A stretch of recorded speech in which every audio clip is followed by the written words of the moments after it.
예, 오늘은 누가복음 9장 세 번째 말씀 영광 중에 나타나서라는 제목으로 함께 말씀을 나누길 원합니다. 저희 교회는 뭐 본문을 특별히 이렇게 바꾸질 않아요. 그냥 그 순서대로 계속 강해 설교로 나아가는데 지금 8년 10개월째 그 날에 맞춰서 한 번도 다른 말씀을 주신 적이 없어요.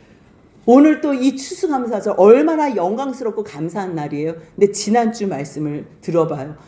내가 십자가를 지는데 너희 그 길 따라와라. 와, 이 기쁨이 그냥 순간 우리가 또 식어질 수 있는데 지난주에는 예수님은 어떻게 따라야 할까? 그 말씀을 우리 마음에 숙지한 후에 그럼에도 불구하고 너희가 이 길을 따라오면 고난만 있는 게 아니야. 죽음만 있는 게 아니야. 영광의 부활이 있어. 오늘 이 영광의 부활, 우리가 이 추수감사절 정말 많은 곡식들로, 많은 과일과 많은 풍성한 것들로 감사하지만 무엇보다도 우리 안에 내주하시는 성령의 풍성하심으로, 그리고 하나님의 내주하심과 임재하심으로 감사로 나아가는 복된 추수감사주일이 되시길 축복합니다. 오늘 우리에게 주시는 선물이 있어요. 주님의 최고 비밀병기. 주님께서 이거는 너무 아까워서 함부로 드러낼 수 없는 비밀, 그리고 너무 큰 존재라서 아무리 말해도요 이게 다 설명되지 않는 영원한 비밀 속에 계신 그 한 분 누굴까요? 예수.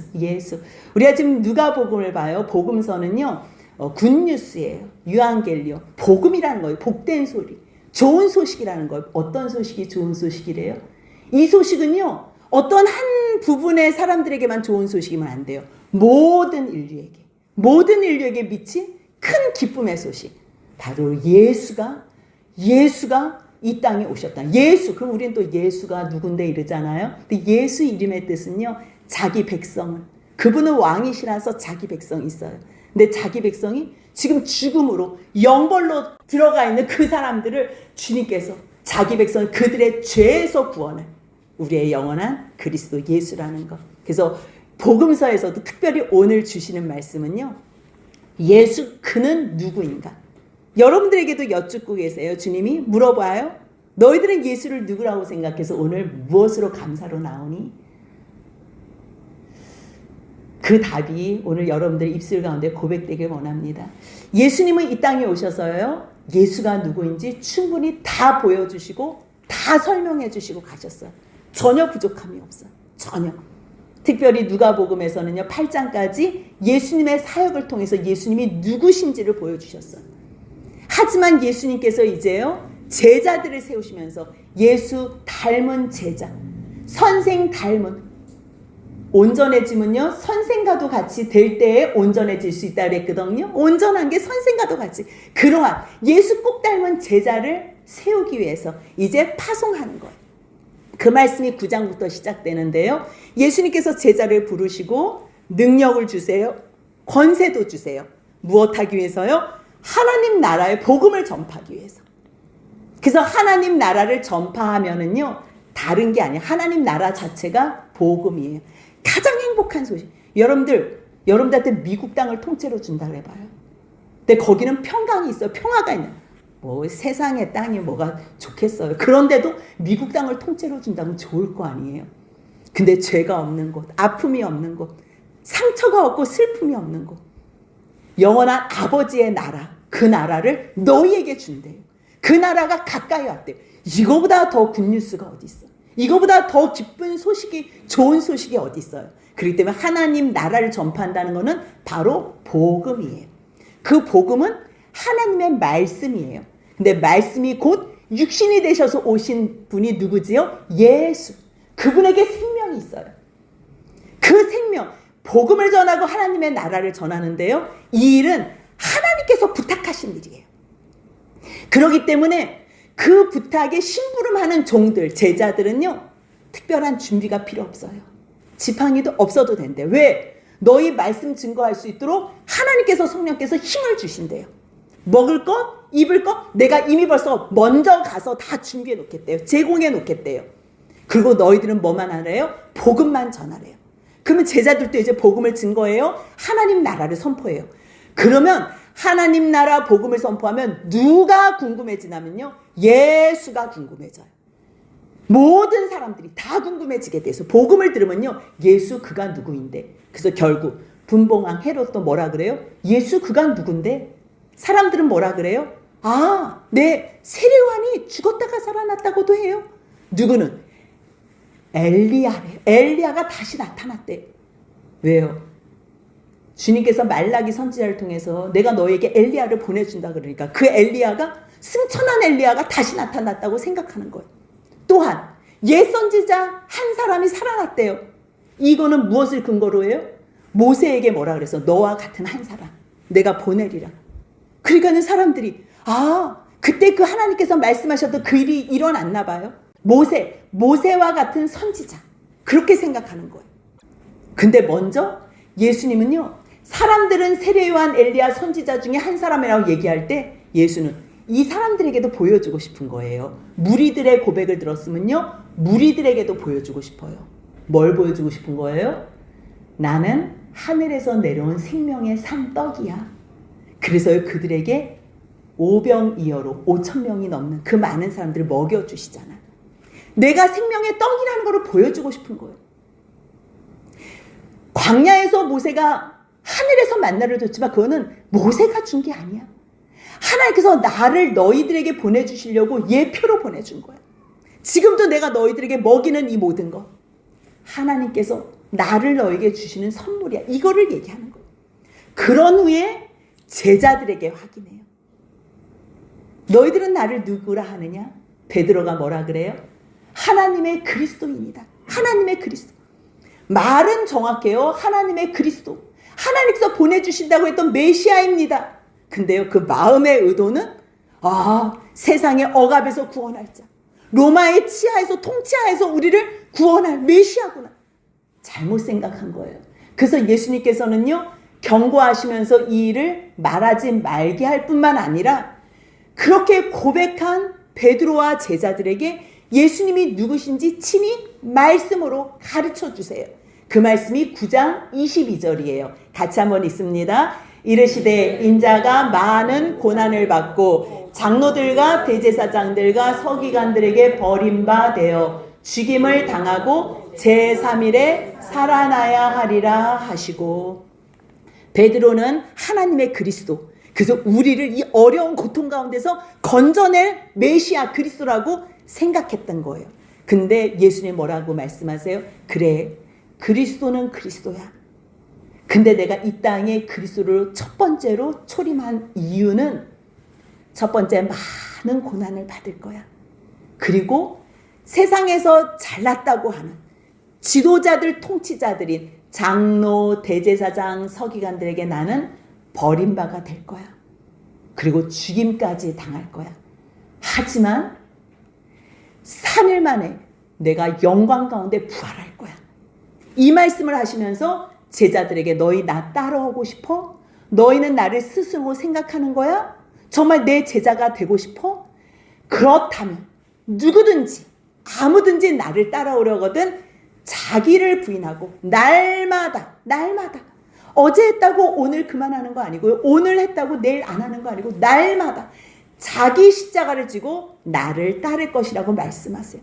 이런 말씀 들으면 얼마나 힘들어요. 여러분들 그리스도 하나님을 믿으면 뭐 좋아야지 만나. 좋아야지 믿지요.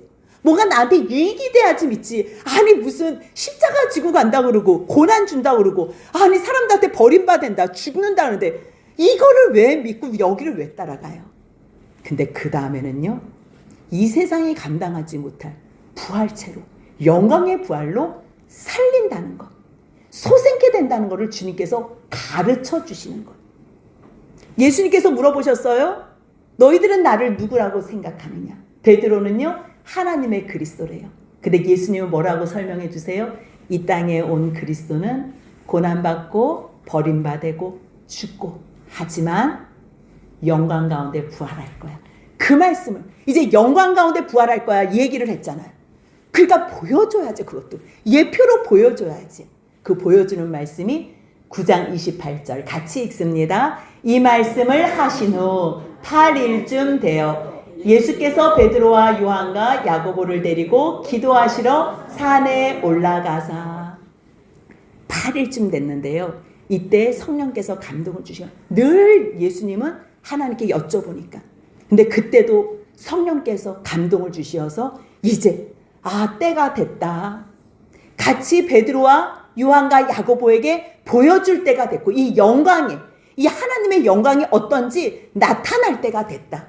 그래서요 29절 보니까 기도하실 때 용모가 변화되어 그 옷이 휘어져서 광채, 세상에서는 그렇게 힐 수 없는 영광의 광채가 나는 거예요. 근데 이 일이 언제 있었대요? 8일쯤 돼요. 뭐 정확한 것도 아니에요. 그런데 이거를 왜 8일쯤 되어라고 일부러 표현하나? 예수께서 오시는 그날, 우리가 영광되는 그날, 예수의 부활의 영광의 날, 모든 것이 다 8일째 일어난다는 거예요. 8일째. 그래서요 조금 어렵지만 제가 레위기 23장 설교하면서 같이 나눴던 이 말씀을 잠깐 같이 나누고 싶어서 가져왔어요. 왜 8째 날이 중요하냐면요, 주님은 우리에게 정말 주시고 싶어하는 것이 안식일이에요. 안식일. 근데 안식일을 날 창조주 하나님 안에서 마음껏 쉬라고 아담을 만드셨는데 아담이 죄를 지었어요. 그래서 하나님의 형상대로 지음받은 그 아들이 떠났어요. 다시 말해서 엄마 아빠가 아이를 사랑해가지고 이 모든 것을 다 주겠다고 사랑으로만 표현을 했는데 이 아이가 부모님 싫다고 나간 거예요. 그러면 안식할 수 있을까요? 이제 안식은 깨진 거예요. 아이를 찾는 그 시간까지 일하기 바쁜 거예요.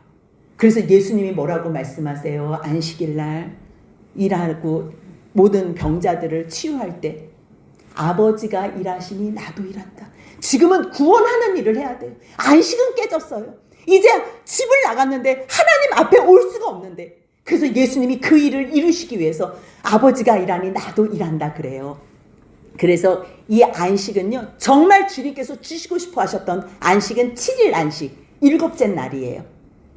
6째 날까지 모든 일을 다 마치셨어요. 그 말씀이 창세기 2장 1절에 있어요. 천지와 만물이 다 이루어졌어. 다 끝났어요. 근데 2절에요. 다시 그가 하시던 일을 7째 날에 마치세요. 6째 날에 마쳤다니까요. 근데 다시 그가 하시던 일을 7째 날에 마쳐요. 이제는 안식이 없는 거예요. 근데 그가 하시던 모든 일을 그치고 하나님에게는 영원한 7째 날이 안식인 거예요. 근데 그것을 다른 말로 지금 이 세상의 단어로 하면요, 그것이 바로 8째 날이에요. 주님이 그 안식일은 왜 주셨어요? 영원히 아버지 하나님하고 함께 하자고, 영원히 교제하고 사랑하자고. 그래서 그날이 특별히 복되게 하신 거예요. 모든 일을 마치시고 안식하셨어요. 모든 일을 마치시고. 그래서요, 원래는 주님께서 우리에게 주시고 싶어하는 것이 안식이 딱 하루였어요. 원래는. 근데 안식이 깨졌잖아요. 그래서 이 안식을 완전히 회복하고 모든 일을 마친 다음에 그 안식 후 첫날 예수님이 부활하셨잖아요. 그래서 다시 하나님께서 이스라엘 백성들에게 7절기를 다시 주신 거예요. 그래서 유월절, 무교절, 초실절, 오순절, 나팔절, 대속제일, 장막절, 이 7절기를 주셨는데요.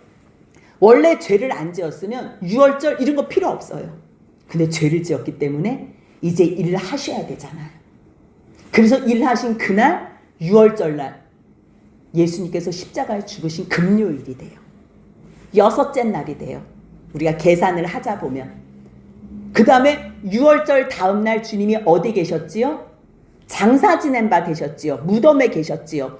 그날이 바로 유월절 다음 날이 무교절이에요. 원래 무교절에는 아무 노동도 하지 말라 그랬어요. 근데 사람들이 살아있는 동안에는 움직이잖아요. 근데 예수님은요, 정말 아무 노동도 하지 말라는 그 하나님의 말씀 앞에 완전히 순종하셔서 시신이 되셔서 무덤에서 아무 일도 하지 않으셨어요. 근데 무교절 그 다음 날, 안식 후 첫날, 그러니까 무교절 장사 지낸 바 됐던 그날이요, 안식일이 돼요. 그 다음에 예수님께서 부활하신 그날은 안식 후 첫날이 돼요. 그날에 주님은 무엇을 명령하셨냐면 너희 무교절 다음 날 초실절 날 보리추수로 하나님께 영광을 돌려 그래요. 첫 보리추수. 무슨 말이에요? 첫 부활 체험. 8째 날 주의 날 주일. 우리가 지금 지키는 이 주일날. 그래서요, 안식일 이튿날에 이것을 보리추수로 흔들어서 하나님께 올려드려라. 근데 생각해 보세요. 하나님께서 이러한 절기를 정하신 후에 예수님께서 그 날짜와 절기에 딱딱 맞추셔서 죽으시고 장사되시고 부활하시고 오시고 나팔절날 오시잖아요. 그리고 대속제날 우리를 완전히 용서하시고 속죄한 후에 하나님 앞에 장막을 치실까요? 아니면 하나님께서 정하신 그 예정하신 날 예수님을 주시고 만약에 한 사람이라도 죄를 지었으면 내가 너희를 위해서 아들 예수를 내가 너희들에게 제물로 내가 받을 거야. 너희들을 위한 제물로 삼을 거야. 그래서 하나님께서 이 카이로스의 시간 속에 계신 하나님이 이 크로노스 시간 속에서 카이로스를 꼽아 놓으신 거예요. 하나님의 시간을. 그래서 6월절 날 그날 위해서 1000년 전에 6월절을 지정하시고 무교절 그날 예수님께서 무덤에 장사 지내는 그날 수천 년 전에 주님께서 무교절을 만드시고 초실절 그날 부활의 그날 주님께서는 너희들 초실절을 생각해. 그러면서 주님께서 만드셨을까? 우리가 둘 중에 하나를 선택한다면요. 후자예요. 실제적인 참형상, 실제적인 하나님의 행하시는 일, 그것을 예표하기 위해서 이러한 많은 절기들을 주셨어요. 그렇다면 우리가 이거를 이제 7절기로 3개로 이렇게 앞에 뒤로 묶는다면요. 6월절, 무교절, 초실절은요. 예수님께서 죽으시고 장사 지낸 바 되시고 부활하셔서 이미 벌써 끝난 과거의 일이에요. 그렇다면 오순절은요. 6월절 다음에 50일 되는 날이에요. 그날은요. 성령님이 오셔서 사도행전 2장에서 성령이 감림했어요. 이날은요. 밀을 첫 수승하는 날이에요. 밀. 그리고 율법을 받은 날이에요. 아무리 시내산에 가서 율법 받으면 뭐예요? 말씀이 깨달아져야지. 그래서 성령님이 임하셔요. 이거는요. 지금 현재 임하시는 이 오순절은요. 지금 이 시간 가운데 현재 있는 일이에요. 그렇다면 3가지 나팔절 7월 1일 대속제일 7월 10일 장막절 7월 15일부터 7일 동안이에요. 7일 하나님께서요. 이 7일 동안 하던 마지막 8째 날 큰 명절로 하라 그러거든요. 그래서 이 8이라는 거는 온전한 완전한 이루어진 안식을 설명하기 위해서 주님께서 이 8이라는 수를 굉장히 중요하게 생각해요. 그래서 창세기 17장 12절도요. 난지 8일 만에 할례. 이 할례는 뭐예요? 새 생명. 너희로 사는 게 아니야.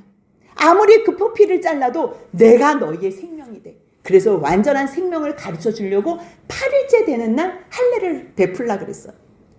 또한요. 장막절에도 첫날에도 안식하지만 7째 날 장막절 지내는데 8째 날 완전히 장막은 뭐냐면요. 주님이 거하시는 거예요. 쉐키나 주님이 함께 하시고 싶어하는 그 장막. 내가 너희와 함께 하고 싶어. 영원히. 지금은 이곳에서 함께 한다고 해도 온전하지 않아요. 근데 그날 장막절에는 그러면 주님이 그 장막절 정해진 장막절일 거예요. 그 가을에 어느 날인지요. 주님께서 오시고 베풀어 주시는 그 은혜와 용서함과 영원히 함께 하시는 쉐키나의 그 은혜가 있을 줄 믿어요. 그래서 8째 날이 너무 중요한 거예요. 8째 날 장엄한 대회로 모이래요.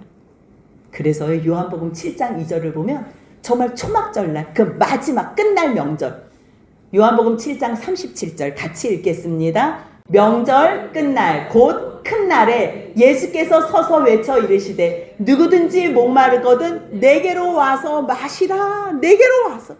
이제 예수님께서요 십자가에 죽으시고 승천하시면요 누구를 보내주세요? 성령님. 그래서 성령으로만 우리가 완전히 충만하게 생수로 우리가 만족하는 거예요. 그래서요 예수님의 이 죽으심과 부활하심이 너무 중요해요.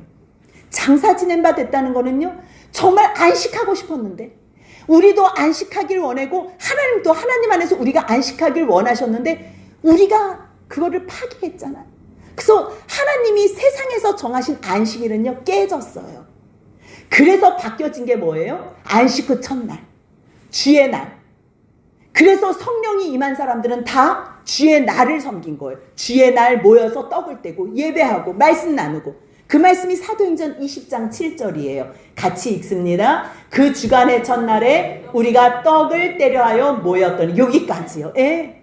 또한 고린도전서 16장 2절 같이 읽습니다. 매주 첫날에 너희 각 사람이 수입에 따라 모아두어서 내가 갈 때 연보를 하지 않게 하라. 무슨 말이에요?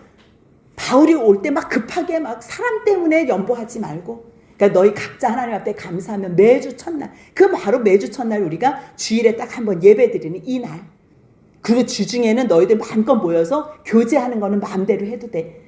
하나님 앞에 연보로 옆에 있는 형제들 사랑한다고 표현하는 그 이웃사랑 헌금과 모든 예물을 드릴 때는 일주일에 딱 한 번, 매주 첫날에만 모여서 예물을 드리면 좋겠다. 그래서 이 주일의 의미는 너무 귀해요. 8째 날, 8일째. 근데 왜 지금 누가는 그 기억이 정확하지도 않고 8일째 되던 날, 그것도 아닌데 왜 8일쯤 되어 이 말씀을 기록하는 줄 아세요? 영광의 날이 온전한 그 부활의 날, 하나님께서 우리와 영원히 함께 하시고 싶어하는 안식의 날이기 때문이에요. 그때 기도하셨을 때 용모가 변하세요. 영광의 그러한 하나님의 그 영원한 모습으로. 근데 바로 전에, 이 말씀을 하기 바로 전에 9장 27절에 뭐라고 말씀하셨냐면, 예수님께서 여기 서 있는 사람 중에 죽기 전에 하나님의 나라를 볼 자들도 있다 그래요. 그래서 잠깐 이것을 예표로 보여주셨다고 해석을 해도 되고요. 그리고 사실 성령이 임하잖아요. 그럼 영이 열려요. 그럼 하나님께서 잠깐 그 하나님의 나라의 영광을 보여주세요. 그러니까 살아있어도 하나님의 영광을 볼 자들도 있다. 이러한 이제 해석으로 하면 될 것 같아요. 근데 정말 예수님이 변하셨는데, 그때 누가 같이 있었냐면요, 2사람이 있었는데 모세와 엘리야가 있었어요. 모세와. 근데 모두가 다 예수께서 영광 중에 나타나셔. 이 8째 날 영광 중에. 그냥 나타나셔서 이 세 분들의 대화 내용이 뭐냐면요, 31절 같이 한번 읽습니다. 영광 중에 나타나서 장차 예수께서 예루살렘에서 별세하실 것을 말할세. 영광 중에 나타났으면 뭐 좀 대단한 일을 말씀하셔야 되는데요, 우리가 볼 때는 예루살렘에서 별세할 것을 말씀한대요. 별세할 것을. 지금 예수가 누구인지 가르쳐주고 계시는 거예요. 근데 이 시간에는요, 예수님께서 모세와 엘리야하고 얘기하면서 예수님의 사역을 말씀하세요. 그 함께 말씀 나누시는 내용이. 그럼 모세는 왜 나타났을까요? 모세는요, 율법의 최고봉 대명사라고 얘기할 수 있어요. 율법 그러면 모세예요. 그럼 선지자 엘리야예요. 왜요? 그 많은 선지자들이 있었는데요, 그 바알의 우상 섬기는 사람들과 대결해서 그 불을 떨어뜨리고 그 사람들을 처리하고, 그 다음에 3년 동안 비를 내리지 않게 됐다가 내리게 됐다가, 이거를 누구를 통해서 하셨어요? 엘리야. 그래서요, 선지자의 정말 대명사라고 할 수 있는 사람은 엘리야예요. 그러니까 율법의 최고봉, 그 다음에 선지자의 최고봉, 이 사람들이 나타난 거예요. 왜요? 주님께서는 말씀의 최고봉이기 때문에, 율법을 완성하신 분이기 때문에, 선지자로서 말씀과 언약을 성취하신 분이기 때문에. 모세는 어떤 일을 했어요? 자기 백성을 애굽의 그 땅에서 구원하여 약속의 땅에 이르는 역할을 했어요. 예수님은요, 우리를, 하나님의 백성을 하나님 나라에 인도하고 구원하는 역할을 하시잖아요. 완성을 하셨다는 거예요. 그렇다면 엘리야는요, 우상을 심판하는 일을 했어요.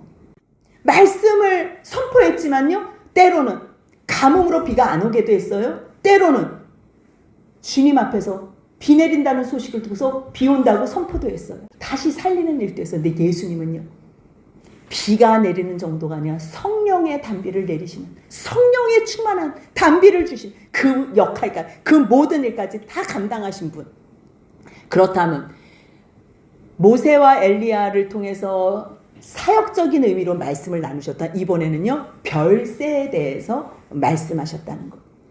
이거 단어는요, 이 출애굽할 때 이거 나가는 그러한 표현이에요. 나가다, 별세, 완전히 나가다, 죽는다는 얘기예요. 근데 모세하고 엘리야가 죽음이 특이해요. 모세가 죽었을 때 얼마나 많은 이스라엘 백성들이 슬퍼했겠어요? 근데 무덤을 찾지 못해요. 예수님도 빈 무덤만 남았지요. 엘리야는 어때요? 승천했잖아요. 물론 엘리사한테 갑절의 영감을 줬지만 예수님도요 승천하신 후에 갑절의 영감뿐만 아니라 성령을 보내셨어요. 우리가 모세의 죽음을 잠깐 보면요, 신명기 34장 5절 6절을 보면 모세가 여호와의 말씀대로 정말 모압 땅에서 죽었어요. 그래서 벳볼 맞은편 모압 땅에 있는 골짜기에 장사했어요. 여러분들 누가 죽으면 장사했을 거 아니에요. 근데 그 모세가 보고 싶어서 또 갔는데 그 모세의 시신을 찾을 수도 없고 어디에 장사했는지 거기가 비밀로 된 거예요. 그래서요 이스라엘 백성들은 모세의 시신에 대해서 많은 이야기가 굉장히 이렇게 같이 정말 난무할 만큼 어느 정도 심각했냐면요, 천사장 미가엘하고 사단이 마귀가 그 모세 시체 가지고 변론했다는 내용이 유다서 1장 9절에 있어요. 같이 한번 읽습니다. 천사장 미가엘이 모세의 시체에 관하여 마귀와 다투어 변론할 때 감히 비방하는 판결을 내리지 못하고 다만 말하되 주께서 너를 꾸짖으시기를 원하노라 하였거늘. 여러분들 천사가 사단 마귀하고 말에 대해서 변론을 하는데도요 저주 안 해요. 그냥 하나님께서 너를 꾸짖기를 원하노라. 그리고 자기 할 말만 하고 끝나요. 모든 것을 그냥 다 덮고. 그래서 모세의 시신에 대해서는요 많은 이야기가 있어요. 그러니 지금 여기는요 육신을 가지고 있는 사람들만 있는 거예요. 저도 이 말씀을 이제 혼자서 이러한 것들을 알기 전에 이제 혼자 모세 무덤이 없다는 거는 너무 이상해. 그리고 여기서 육신이 있는 사람들만 모였는데 어디로 옮겨졌다가 다시 육신의 모습으로 온 거잖아요. 그럼 여러분들 봐봐요. 어디로 옮겨졌는지 우리는 몰라요.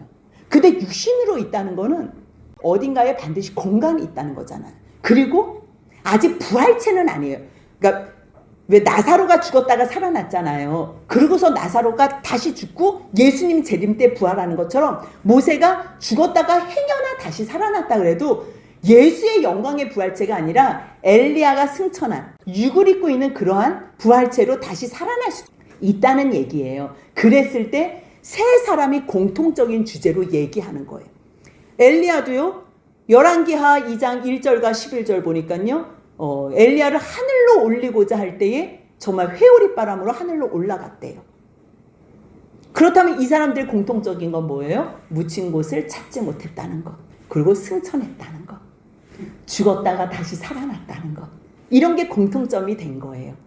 그래서요. 예수님께서 영광 중에 나타나셔서 무엇에 관해서 얘기했다는 거예요? 별세. 근데 이것을 베드로하고 다른 두 제자들이 보니까 놀란 거. 깊이 졸다가 참 예수님이 제자들 특별히 선별해서 데려가는데 그래도 개 중에 좀 제일 난 사람들 데려갈 거 아니에요. 좀 잘 따르지도 않는 사람들 데려가는 거는 좀 마음이 힘들어요. 그러니까 그 중에서 제일 잘 따르는 사람들을 3명을 데리고 왔는데 와서 또 깊이 졸아요. 깊이. 근데 이러한 영광의 모습을 보다가 완전히 깨어나서 예수의 영광과 그 두 사람을 본 거예요. 함께 선 두 사람. 그러니까 베드로가 놀래가지고 뭐라고 잠깐만 막 떠나려고 그러니까 아니 어디 가시는 아니 그냥 주여 우리가 여기 있는 것이 좋사오니 우리가 초막 셋을 지을게요. 하나는 주님을 위해서. 왜 영광 중에 주님을 보니까요 완전히 정신을 잃는 거지요. 모세를 위하여 엘리야를 위하여 내가 짓겠습니다. 근데 졸다가 깨어나가지고 무슨 정신으로 얘기하겠어요. 그러니까 자기가 하는 말을 자기도 알지 못한다고 이렇게 고백을 해요. 근데 그때 구름으로 싹 덮어요. 그때 주님께서 뭐라고 말씀하시냐면 하나님의 음성이 들려요. 35절. 이번에는요. 베드로의 고백도 아니고 예수님의 고백도 아니고 예수 그가 누구인가 물어봤을 때 하나님 아버지께서 대답해 주시는 음성이에요. 같이 한번 35절 있습니다. 구름 속에서 소리가 나서 이르되 이는 나의 아들 곧 택함을 받은 자니 너희는 그의 말을 들으라 하고. 세례 받으실 때요 성령이 비둘기같이 임재하면서 이는 내 기뻐하는 자, 내 사랑하는 아들이라고, 내 기뻐하는 아들이라고 말씀하셨어요. 근데 지금은 이는 나의 아들. 예수 그는 누구인가? 이는 나의 아들. 곧 택함을 받은 아들이래. 택함을 받은. 너희들을 구하기 위해서 택함을 받은 아들이래. 그때 너희는 누구의 말을 들으래요? 그의 말. 그의 말이 뭐예요? 다시 한번 9장 31절 같이 있습니다. 영광 중에 나타나서 장차 예수께서 예루살렘에서 별세하실 것을 말하세요. 왜 죽으시는지. 왜 죽으시는지. 그리고 그의 모든 말씀은 누구의 말씀이에요? 하나님의 말씀. 모든 말씀. 하나님의 그 모든 행하신 일을 오셔서 증거하시고 이루셨어요. 예수 그는 누구래요? 하나님께서 대답하셨어요. 뭐라고요? 나의 아들 곧 택함을 받은 자. 그러면서 또 한 가지 부탁하셨어요. 우리한테 명령하셨어요. 뭐라고요? 너희는 그의 말을 들으라. 그렇다면 예수님은 우리에게 말씀하시는 분이라는 거예요. 말씀하시는 분. 우리는 말씀하신 예수 그리스도의 말씀을 꼭 들어야 하는, 꼭 들어야 하는 우리라는 거예요. 그의 말씀은 뭐예요? 나 죽어. 나 별세해. 근데 그 별세는요, 그냥 허무한 죽음이 아니라 영광 가운데 다시 부활할 것으로, 구원 가운데 우리까지 인도할 것으로, 그렇게 말씀하시는 하나님의 대답이 얼마나 영광스러워. 오늘 이 추수감사절날 무엇으로 여러분들 만족하겠어요? 세상에 어떤 것으로도 만족 못해. 우리 마음은 너무 커서요, 어떤 것으로도 채울 수가 없어요.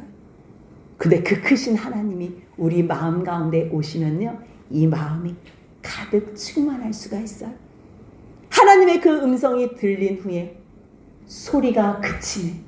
이제 누구만 보여요? 오직 예수만 보이더라.